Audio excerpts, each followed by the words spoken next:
Kalau mereka lupa, recording progress. Got it. Oh, nggak mau. Got it. Oke.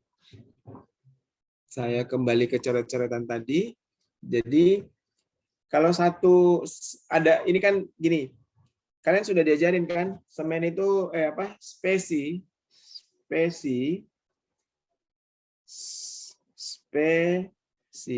itu adalah campuran antara semen dan pasir.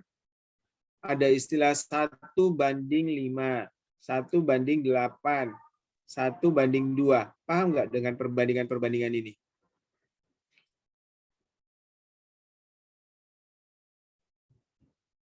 Nggak paham ya? Noleh aja kalau nggak paham. Farid, kamu paham nggak, Farid? Suaranya ke mute. Belum terlalu paham, Pak. Belum terlalu paham. Jadi misalnya gini tulisannya.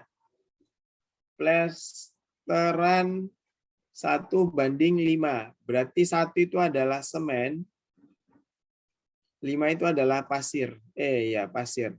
Jadi bisa jadi kan ketika mencampur itu mereka memakai keranjang. Jadi ada keranjang ukuran gini. Nah, ini keranjang ukuran ini itu satu semen ini terus berbanding dengan ini bandingannya, banding dengan 5 pasir. Jadi 1 semen berbanding dengan 5 pasir. Seperti itu. Pengertian 1:5, tadi saya ulang. 1 adalah semen, 5 adalah pasir. Paham ya? Atana Abdian. Kamu enggak bingung gitu nyoret-nyoret Atana? Ini dicoret sana sini semua. Agak bingung. Ya, pokoknya kamu nulis aja 1:5 itu berarti 1 pasir, 5 semen, gitu ya. Nah, sekarang bagaimana kalau pengertian 1:2:3? Berarti yang ini adalah semen, yang ini adalah pasir, yang ini adalah kerikil. Kerikil itu terbagi lagi, ada yang namanya chipping, ada lagi yang satu namanya saya lupa. Itu hanya berbeda di ukurannya. Jadi chipping ini kalau tidak salah diameternya sekitar 5-7, ada yang 3-5. Yang bagus itu saya biasanya pakai kalau untuk plat lantai, plat cor saya pakai 57, tapi kalau untuk coran biasa pondasi gini saya pakai yang 35. Jadi ukuran kerikil itu ada yang 3-5, ada yang 5-7. Saya lebih cenderung kalau untuk pondasi gini saya pakai yang 35. Kenapa? Karena dia mudah untuk masuk ke dalam celah-celahnya. Tapi kalau untuk dak lantai saya pakai untuk 57. Karena bayangan saya lebih besar agregatnya itu, maka bidang tempelnya lebih banyak. Ini saya. Jadi saya mengajar itu banyak karena berdasarkan pengalaman. Jadi beberapa teori saya bukan lupakan, saya bukan tidak memakai juga, tapi beberapa teori terbantahkan. Kayak tadi batu bata dengan menggunakan pondasi dengan menggunakan pondasi menerus itu dengan menggunakan batu alam itu sudah saya bantah karena ternyata terlalu mubazir. Padahal membangun itu kita harus mencari yang baik tapi hemat. Oke? Sampai sini paham? Paham, Pak. Ada yang mau ditanyakan? Gimana?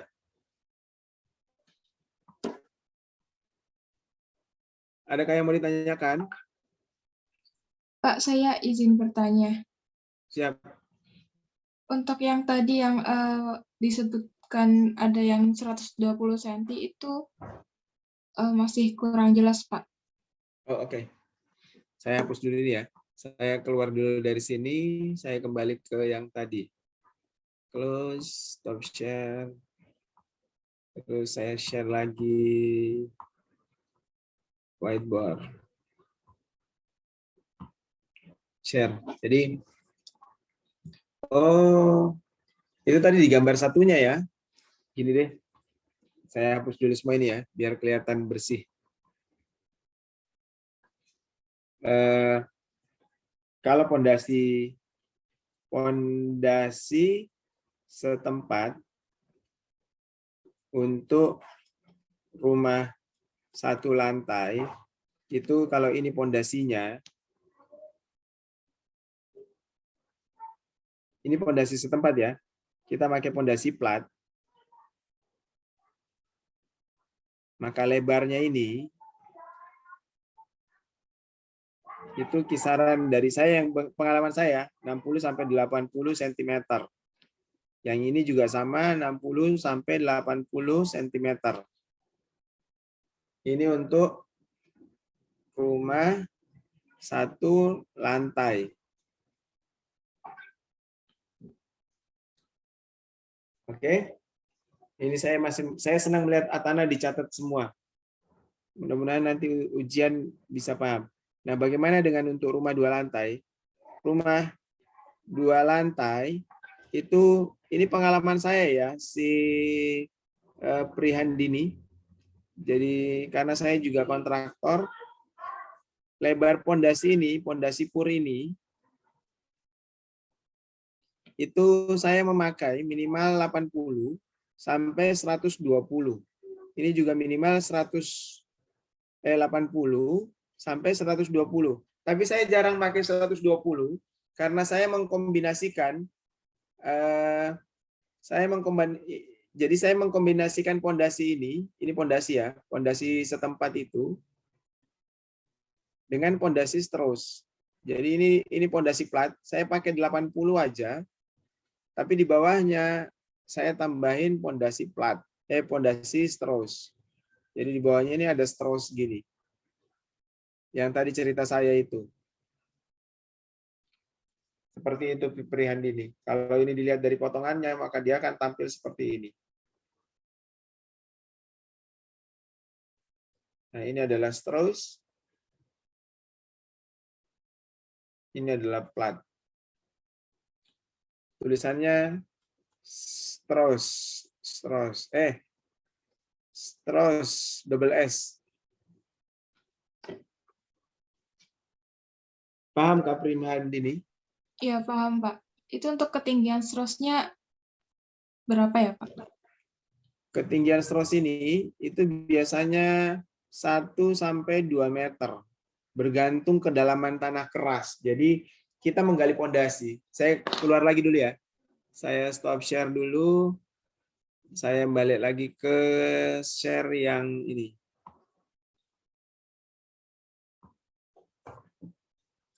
Nah, ini kan kita coba ini ya, proses suntik untuk cakar ayam. Ini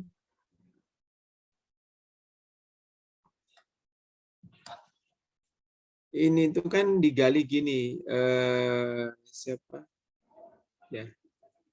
Ini kan tanahnya digali nih. Ya. Ini digali itu sampai dalam. Biasanya kedalaman ini kalau untuk rumah 2 lantai itu plus minus 2 meter. Tapi ini adalah standar yang bisa berubah karena harus melihat kedalaman tanahnya. Jadi kita lihat coret-coretan saya di sini. Ini kan tanah.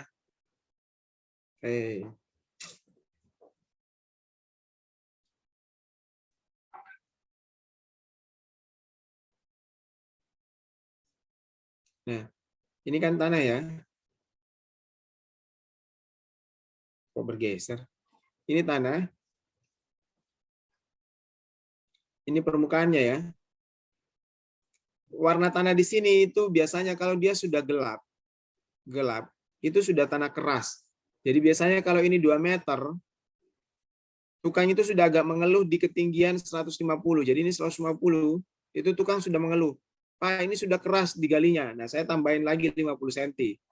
Jadi kalau ini tadi pondasi platnya ini sudah turun 2 meter, menclek.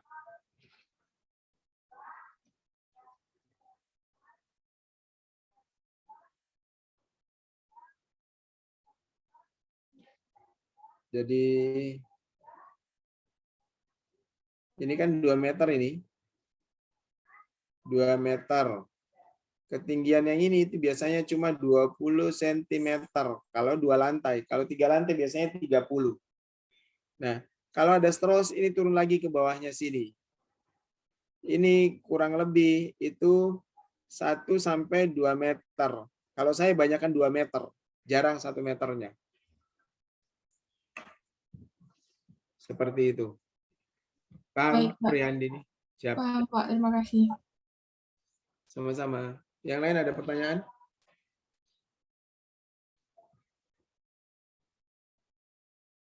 Sikri, kamu paham, Sikri? Insya Allah paham, Pak. Siap. Nafilatul Hasanah, paham nggak? Paham, Pak. Saiful Anam, Paham, Pak. oke. Saya lanjut ya. Jadi tadi kita tadi sudah belajar tentang 3 jenis pondasi. Yang pertama adalah pondasi plat, yang kedua adalah pondasi pur, yang ketiga adalah pondasi Strauss. Oke. Saya stop share dulu. Saya nge-share ulang. Salah, bukan stop share harusnya. Saya geser ini dulu ya. Kata kuncinya pondasi bangunan 2 lantai. Kita cari ini, tapi cari yang bukan gambar. Cari yang semua.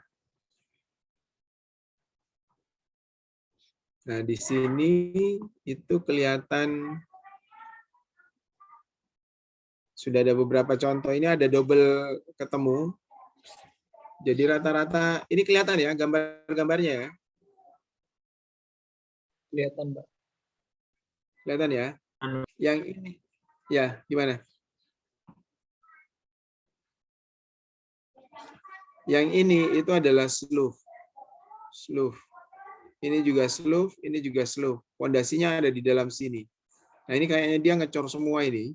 Berarti kemungkinan permukaan tanah dalamnya tidak terlalu dalam. Kalau slough harusnya itu, ini kan pondasi. Tanahnya kan di sini. Ya. Ini diuruk ini lagi sama tanah. Jadi ini ditutupi tanah, baru setelah itu pondasi straussnya slough-nya diteruskan. Jadi slough-nya harusnya diteruskan seperti ini. Nah, ini harusnya diteruskan seperti ini. Ya, pokoknya sekarang enaknya ada Mbah Google itu sudah tinggal nanya aja, Mbah, ini apa? Nah, kita coba cari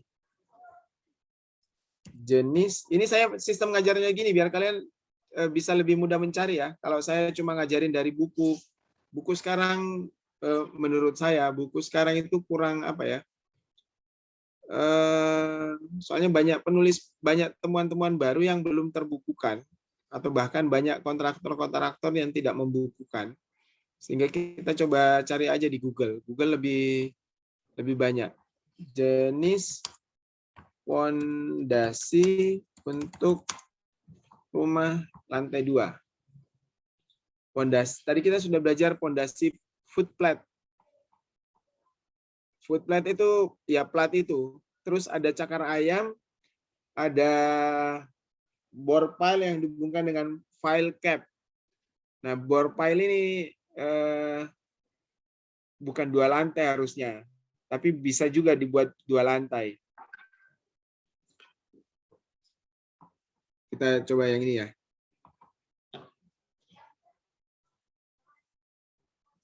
Arsitek Hammam arsitek. Pondasi. Pondasi batu kali itu tidak bisa buat 2 lantai. Terlalu buang banyak uang kalau pakai gini. Jadi ini tidak saya ajarkan karena tidak saya sarankan. Karena terlalu ngabisin banyak uang. Pondasi batu kumbung itu jadi apa ini? Pondasi pondasi plat atau cakar ayam. Nah, ini kayak gini. ini pur ya, karena kelihatan kemiringannya ya.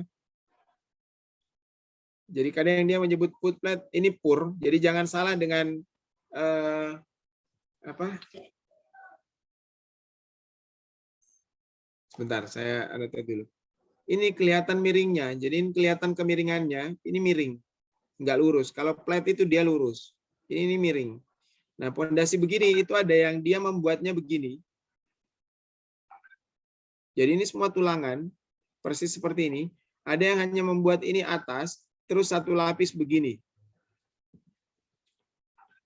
Tapi kalau untuk rumah 2 lantai, saya tidak sarankan pakai gini. Kalau yang begini dia cuma bikin plat-plat besi begini. Terus dikasihkan besi 4 dari atas, terus dicor. Nah, ini terus dicor dengan apa? Jadi ini terus langsung dicor semua ini. Saya tidak menyarankan pondasi seperti ini untuk 2 lantai. Saya sarankan yang lapis 2 begini. Karena ini lebih bagus. Oke? Paham ya? Kita terus turun ke bawah. Pondasi plat menerus. Wah, ini lumayan banyak ini biayanya kalau mau plat menerus ini. Pondasi bore pile. Long Strauss yang ditunjukin.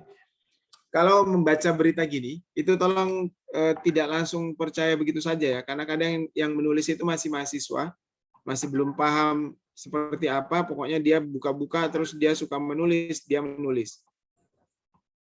Jadi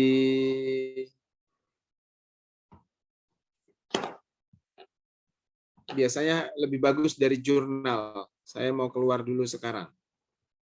Bagaimana cara keluar dari sini? Ada pertanyaan di sini?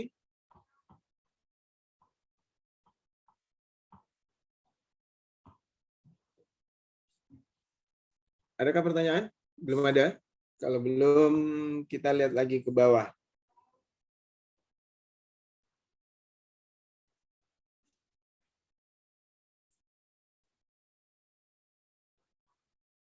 Kita cari gambar aja deh. Kemarin itu ada yang saya pakai untuk rumah 2 lantai, namanya pondasi dari kayu-kayu.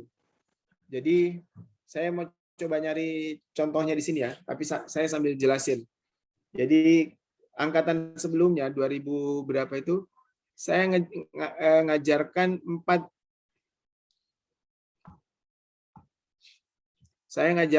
4 jenis. Yang pertama tadi adalah pur, yang kedua adalah plat, yang ketiga saya lupa namanya, tapi dia dari kayu-kayu, kayu-kayu banyak gini, namanya kayu dolken. Tapi atasnya tetap dikasih plat. Baru di sini turun tiang yang terhubung dengan sloof nantinya. Jadi nanti sloofnya di atasnya sini.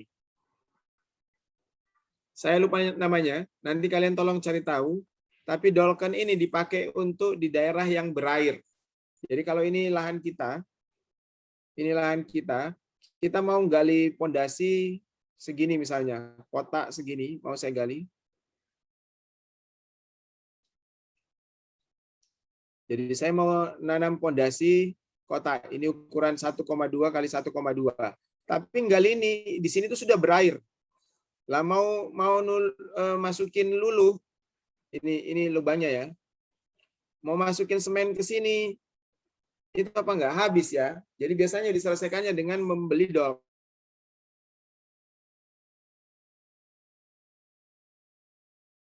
Proyek dengan Pak Hari, proyeknya Pak Hari sih, di Pandaan, itu kita tanam ini, satu begini diisi kurang lebih hampir 50 dolken. Jadi ini di Palu, dolken itu di Palu masuk ke sini. Kita cari tahu ya. Sebentar, ini close. Kita cari tahu pondasi dolken.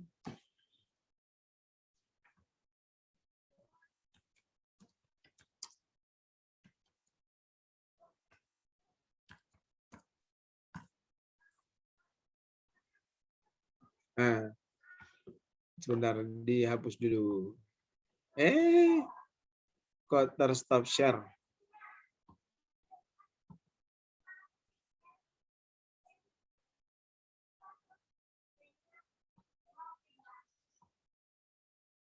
Nah, jadi kayu dolken ini persis yang di sini. Ini kelihatan ya, ini ya.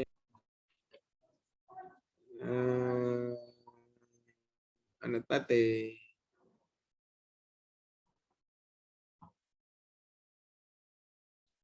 Ya, ini adalah kayu dolkennya. Ini jenis pondasinya. Jadi modelnya gini. Jadi dipaku ini ke bawah. Nah, ini jenis kayu dolkennya. Jadi kayu ini tahan busuk, tidak rusak sama sekali, dan dia ditanam ke tanah. Terus setelah itu sisa dicor platnya. Platnya ini sudah di permukaan, jadi tanah itu di sini. Terus ini dolken ditanam, sehingga sudah dicor plat atasnya, nanti tinggal naik kolomnya. Seperti itu.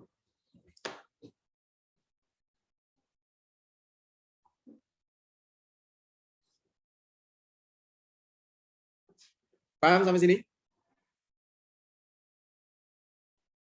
Paham ya? Paham, Pak. Siap. Yang berikutnya, yang terakhir yang saya ajarin ke kalian, kalian nanti boleh cari pondasi yang lain. Itu ada namanya pondasi sumuran. Pondasi sumuran.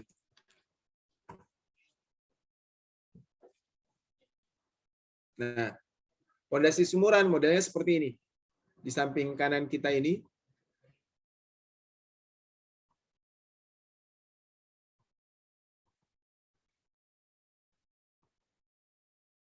Yap. Jadi kelihatan kayak sumur.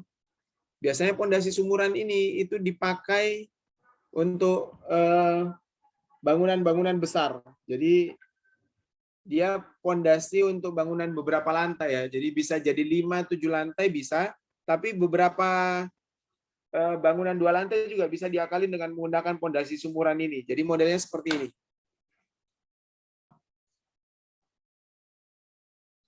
Nah, ini adalah tampak atasnya, ini tampak sampingnya. Jadi ini kalau ngelihat potongannya, ya sumur. Jadi dia dibikin gini.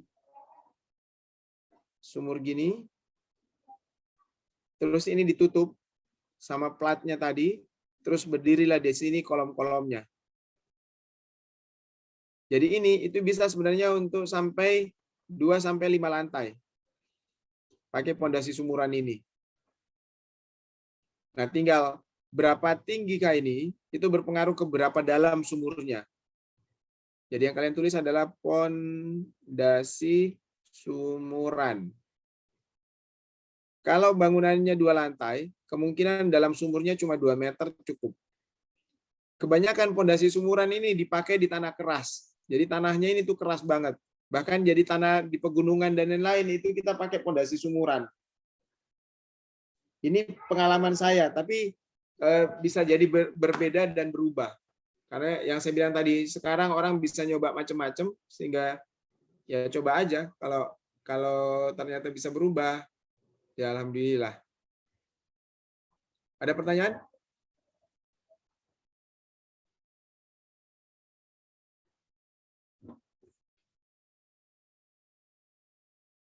Ini jenis pondasi sumuran. Cukup kuat untuk faktor daya dukung tanah, daya dukung izin, dan lain-lain. Nah, ini jenis-jenis pondasi sumuran.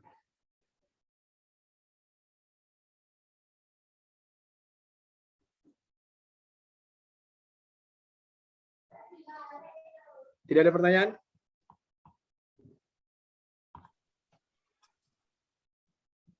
Pada mengantuk semua ya? Sudah mau habis? Sudah mau asar? Pokoknya asar adalah batas kita selesai kuliah. Saya izin. Rumahmu mati lampu, Ayu. Ayu Firlanda Amalia. Iya, Pak. Rumahmu mati lampu? Enggak. Oh, lagi bergelap-gelapan ya? Ya wis. Siapa tadi yang mau bertanya? Saya, Pak. Oh ya, ya Priyandini. Kalau di SketchUp itu untuk membuat pondasinya juga dimiripkan gitu atau gimana ya, Pak? Oh, kalau di SketchUp itu kita gambar, ya disamakan seperti itu karena SketchUp biasanya tinggal dirubah ke AutoCAD untuk jadi gambar kerja. Ya memang dibuat seperti itu. Tapi di SketchUp itu ada yang namanya saya lupa. Jadi gambar-gambarnya tinggal ngambil. Nanti tinggal kita memperkecil aja. Apa namanya, Gofur? Tempat ngambil-ngambil gambar di SketchUp. Apa? Gak kedengaran. Apa namanya? Ya. Oh, ini. Ngambil gambar di SketchUp itu namanya? Bukan. Dan kalau mau ngambil gambar-gambar di SketchUp, ngambil fondasi, itu ngambil di mana?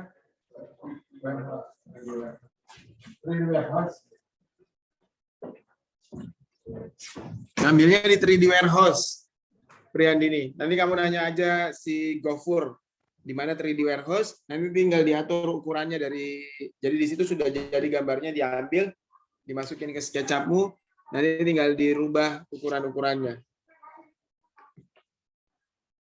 Seperti itu. Baik, Pak. Siap. Ada lagi kah? Kalau sudah tidak ada yang bertanya, saya ngasih kalian tugas. Gambar kalian kemarin, itu tolong pasangin 4 jenis pondasi ini, itu kalian gambar. Dan ukurannya nanti harus ada alasannya. Kenapa kalian pakai ukuran ini, kenapa pakai ukuran ini, kenapa pakai ukuran ini. Paham?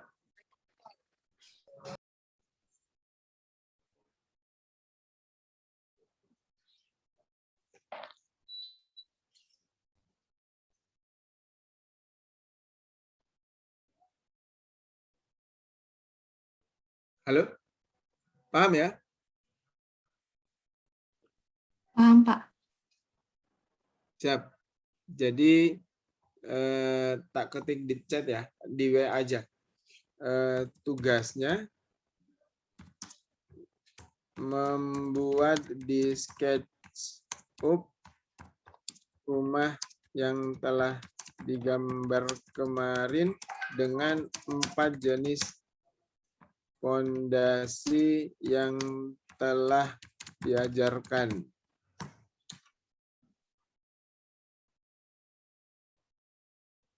Yang telah digambarkan kemarin dengan 4 jenis fondasi yang telah diajarkan. Paham ya? Nah, ini minggu depan kalian kumpulkan, boleh asistensi. Jadi kalian boleh mengasistensi saya, terserah asistensinya mau di grup atau menjapri saya. Intinya berarti gini, saya share screen dulu.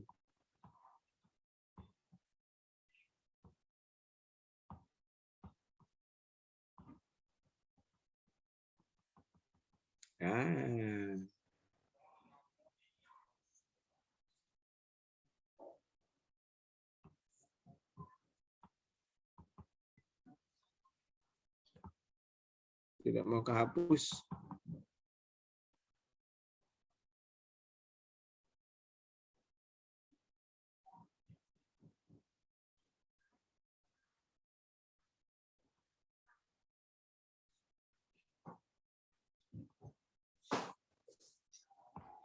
Jadi kan ini gambar kalian rumah kemarin ya. Kalian sudah membuat rumah 2 lantai ini. Ini saya sederhanakan gambarnya ya. Nah, itu nanti tiang-tiangnya kalian turunkan, terus dibikin pondasinya. Jadi digambarin semua jenis pondasinya. Nanti kalian bagi. Yang di sini itu saya pakai pondasi plat. Apa alasannya? Yang sini saya pakai pondasi pur. Apa alasannya? Yang sini misalnya saya pakai pondasi dolken. Apa alasannya? Yang sini saya pakai pondasi sumuran. Apa alasannya? Jadi ini dibagi, saya butuh alasan. Pertanyaannya, Pak, bagaimana kalau rumah ini modulnya keliru? Nah, berarti kalian harus memperbaiki dulu modulnya, bahwa modulnya itu harus ada gini. Jadi rumah itu masukin modulnya dulu, baru nanti kalian bisa tahu, oh, rumah ini sudah benar modulnya karena dia mengikuti aturan kotak. Misalnya rumahnya dibangun kotak gini, nah itu benar. Jadi ada kotak-kotak sehingga pondasinya jelas di sini.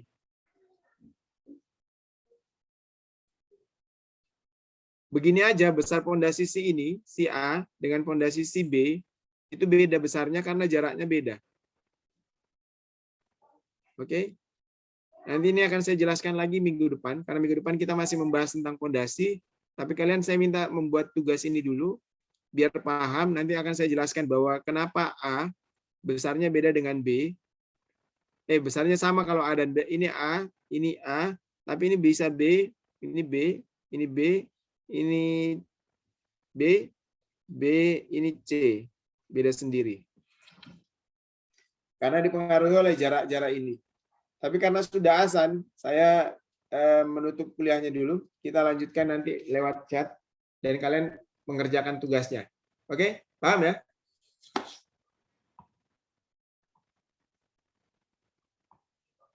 Ini sudah pada tidur paling yang saya temani ngomong. Kalau sudah tidak ada pertanyaan, saya tutup kuliahnya. Assalamualaikum warahmatullahi wabarakatuh.